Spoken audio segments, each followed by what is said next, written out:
पंढरपूरच्या यमाई तलावामध्ये उपनगरासह टाकळी गावातील सांडपाणी सोडले जात आहे।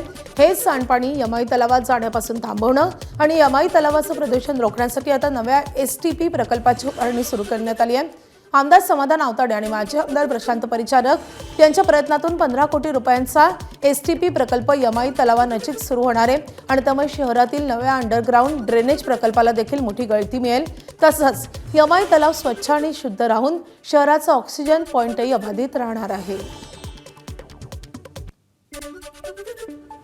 पंढरपूर शहरामध्ये असलेल्या यमाई तलावामध्ये टाकळी भागातील सांडपाणी तळ्यात मिसळत होते। ते घाण पाणी मिसळू नये म्हणून माजी आमदार प्रशांत मालक परिचारक व आमदार समाधानदादा आवताडे यांच्या प्रयत्नातून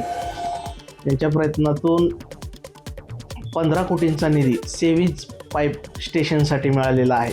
नमो उद्यानासाठी 1 कोटी निधी मिळालेला आहे। त्यामधून विकसित कामे करीत आहोत आणि पद्मावती उद्यानासाठी 20 कोटी रुपयांची मागणी मुख्यमंत्री साहेब यांच्याकडे केलेली आहे।